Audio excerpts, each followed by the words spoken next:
Good afternoon.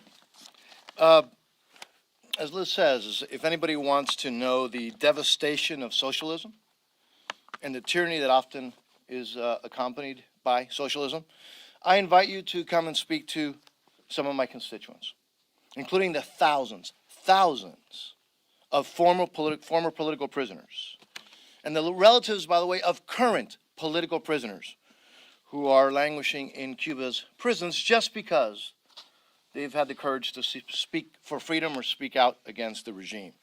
Now, you know, this is not new, what Senator Sanders said the other day. It's been kind of like the calling card from the progressive movement in the United States for a long time. But I remind the Senator and the progressive movement that the Castro regime is a threat, not only, by the way, to the national security of the United States, but also to all of the democracies in this hemisphere. This regime has been on the list of state sponsors of terrorism for many years for its support of other terrorist states and organized terrorist groups. We can mention a number of them, but we would not have enough time to do so. Let me just remind the Senator something else. In 2013, the Cuban regime was caught smuggling weapons to North Korea in the largest violation of international sanctions against that country.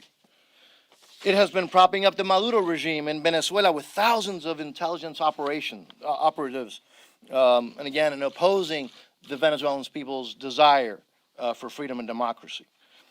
The Cuban regime has been harboring fugitives from U.S. justice, including the FBI's most wanted terrorist, Joan Chessmond, and again, terrorist bomb maker William Morales. That never seems to come up with our friends who apologize for Castro's atrocities. That is why, by the way, I'm filed a resolution that condemns the blatantly false, irresponsible, ignorant, highly ignorant, and hurtful comments of the Democratic Socialist candidate for president, Mr. Sanders. This resolution also rejects the false claims that Cuba's health care, their education system, and literacy rate have improved as a result of the Castro dictatorship, of that murderous dictatorship.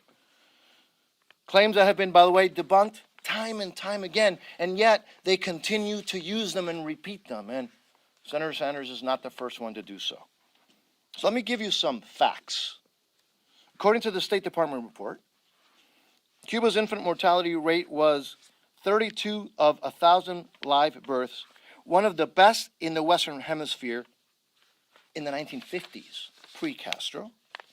Cuba's life expectancy was also one of the highest in Latin America in the 1950s. Oh yes, this is before the Castro dictatorship. Cuba's literacy rate was one of the highest in the Western Hemisphere in the 1950s. I repeat, yes, hard to believe, before the so-called literacy programs of the Castro dictatorship. Again, some realities. In Cuba, well over 1 million people in a country of just 9 million, have risked everything to escape that dictatorship because things are so good there. Many, by the way, have perished on makeshift rafts and as they place themselves and their family members and their children at risk just to try to reach freedom in the United States. Why? Because things were so good in the islands? Why would they do this if things were good? Why would they do this if Castro wasn't that bad and had done so many good things? So let me give you a contrast. During the pre-Castro Cuba, I don't know if you're aware of this, more Americans went to live in Cuba than Cubans left Cuba to come to the United States. That's the reality, not the myth that some of these would like, that some, like Senator Sanders, would like to create. So again, I must reiterate the demand that I and many of my colleagues, by the way, including, for example, Amnesty International and Secretary Pompeo, among others, have made, because I want to take this opportunity with all of you here, for the immediate release of José Daniel Ferrer. José Daniel Ferrer has been languishing in a Cuban prison now and being tortured since October 1st, 2019. And again, as far as we can tell, he's not only languishing in prison, but also being tortured in prison. He's a renowned independent journalist, just like all of you, a journalist and leader of the human rights organization UNPACU. He, along with all of Cuba's political prisoners, have to be released.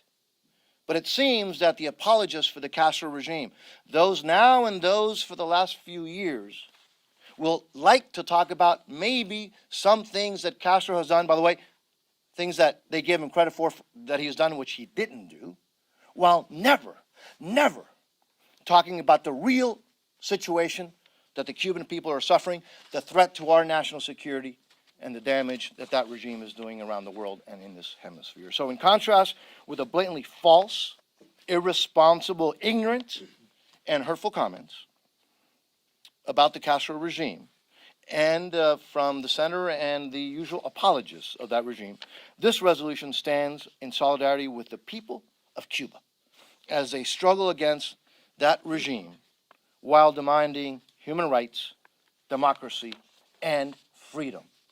The reality is that that regime is and has always been a threat to the U.S. national security and a threat to the well-being of the Cuban people. That has never changed. This resolution will highlight that reality, not those false claims by the apologists of the Castro regime and others who believe that somehow torturing and murdering and enslaving people is okay if you've given them some free things. No.